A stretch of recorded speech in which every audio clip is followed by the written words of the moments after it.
This is Gerardo Del Real with Resource Stock Digest. Joining me today is the president and CEO of Alianza Minerals, Mr. Jason Weber. Jason, how are you? Oh, I'm doing very well, Gerardo. Thanks very much for having me on. Thanks for coming back on. First and foremost, before we get to the news of your new property that you're already busy working on, can I get a brief update on drilling and how that's coming along out at the Horse Thief project? Yeah, things are going well. We're probably just over halfway through the program as it stands.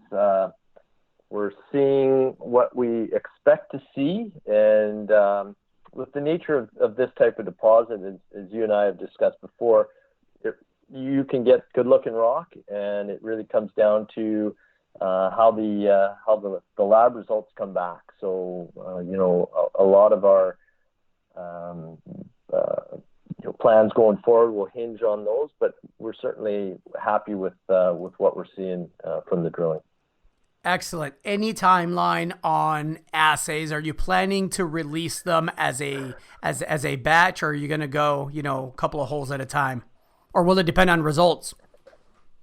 I suspect it's going to be batches, and merely by the way that we sent the samples to the lab. It was actually because of the whole COVID crisis. It was difficult to get somebody to come and pick up the samples and ship them to the lab for us with a big enough truck.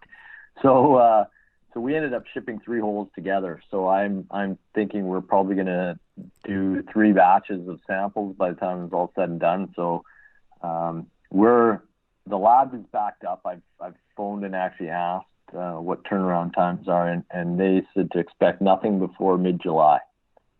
So that's pretty crazy on how backed up they are already. But it's the way it goes. I think everybody, once things opened up, everybody started working, and we have this crush of field work going on, and that backs the labs up.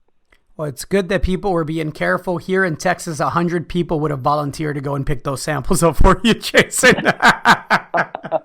Let's talk. It's a bit crazy. It's a bit crazy. Yeah, it's interesting times. Let's talk about the new acquisition, the Twin Canyon Gold property. It's a lease in Colorado. Tell me about the property. You mentioned last time you and I spoke that you were finalizing a deal. We now know that it is the Twin Canyon Gold property. Can you tell me about it? Yeah, so this project came to me via one of the geologists that's actually been helping us out at Horse Thief. His background is in the petroleum business and sedimentary basins that host petroleum deposits. So and he had made the crossover onto the hard rock mining side of things. So he sort of has a good feel for both types of exploration. He'd been studying these basins and looking at base metal deposits associated with petroleum basins, and came across this gold occurrence that he did a little digging, looking into, and it was Twin Canyon, and he went to look at it. There's a small mining operation that had been active in the 80s and 90s, so he was able to go underground, look at the material that they were processing. It's really quite interesting. It's a really bland looking white sandstone that really breaks up like in your hands really easy. Like you can rub 2 pieces of sandstone together and it just dissolves to sand. And in there is native gold. And so what the miner was doing is he would mine a face, he would take it back to his backyard mill, grind it up, crush it up, and then he would sluice the gold out of that crushed material. So really simple operation. And he, claims to have taken several thousand ounces of gold from about 150 meters, so 500 feet of underground workings. When you look at this material, though, what's striking is, one, it's this bland white sandstone, but it's got these bitumen spots, these dark spots that are bitumen, which is probably petroleum that's been oxidized. But the gold is associated with the bitumen. And so what it looks like is you have a sandstone that's sitting in an anticline. This would be a folded bed of sandstone capped by shales that would, if you think in terms of the petroleum system, would trap fluids. You get trapped into this spot. You chemically alter the rocks, and then and you get the petroleum and the gold coming out together. Now that's a really simplified sort of explanation of it, but the implications are that sandstone unit we know is a good host. We've got this little gold mine.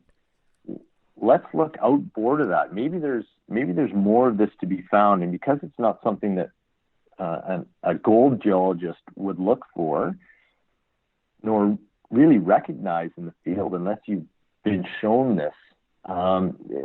The exploration for this probably hasn't occurred in that area, and so we think that we can do some soils, investigate this sandstone horizon elsewhere in the area, and if it hangs together, we could have a pretty large gold exploration target that's really quite different and not very well understood. And obviously, we'd have a bit of an advantage exploring for it, but it could, theoretically change the way we look for gold deposits in this part of the world.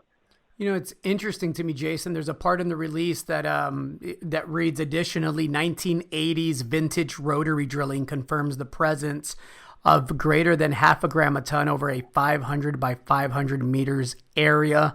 The work suggests that gold mineralization may be more extensive than the immediate mine area. That's a pretty good head start as far as data goes. Yeah, it is. And, unfortunately, we don't have the drill logs. We don't have, there's no chips or anything like that we can look at from those, from that work. We do know where those holes were drilled, however, and we do have the anecdotal results from those holes. We do have some of the logs. I wouldn't say it's all complete, but it does tell you that the system is bigger than just the mine itself. And when you think about it, some of the sampling underground, there's grab samples that are running, a half ounce per ton gold, 15 and 3/4 grams per ton gold. There's channel samples, so a sample along a 3 meter channel that are averaging 8 grams gold, so just over a 1/4 ounce. So those are significant gold numbers that if you can build on some higher grade material like that, you could start to put something interesting together fairly quickly. It's just now a matter of us getting an understanding of how the gold's occurring with the bitumen, what the controls on that are, and how to explore for it. And to that end, you've already commenced a geochemical survey. Is that correct? Yeah, we're doing some prelim work right now. The soils haven't started yet. We're actually going to add some claims to the property, and we're doing a little bit of looking at and characterization at the mine itself, and then that'll lead to sort of the next rounds of work. But yeah, we do have people on the ground there. Two last questions, Jason. You mentioned that you're adding some claims. How big is the project, and how is the infrastructure? It's 15 claims right now.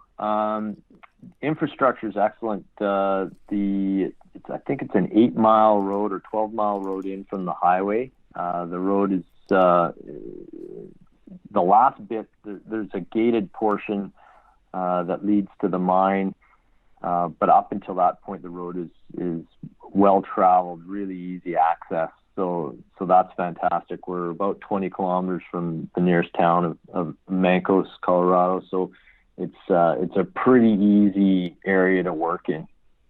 Nice. Good. Well, Jason, I look forward to results, obviously, from Horse Thief. It's kind of a first pass and a first go, but I know that those programs tend to do a couple of things. One, teach you a lot, and if you actually hit, increase your share price really quickly, especially in this market. Is there anything else that you'd like to add? Yeah, you hit the nail on the head. Yeah, it's almost, when you look at these first drill programs, you learn a ton, with every day you learn more about the geology and you adapt to it, and then it really sets you up for the next round of drilling quite nicely. And you just need enough indications in the current drilling to bring you back to follow up and use that new knowledge that you have to target your next round of drilling. Fantastic. Jason, thank you for your time. Stay safe out there. You too, Gerardo.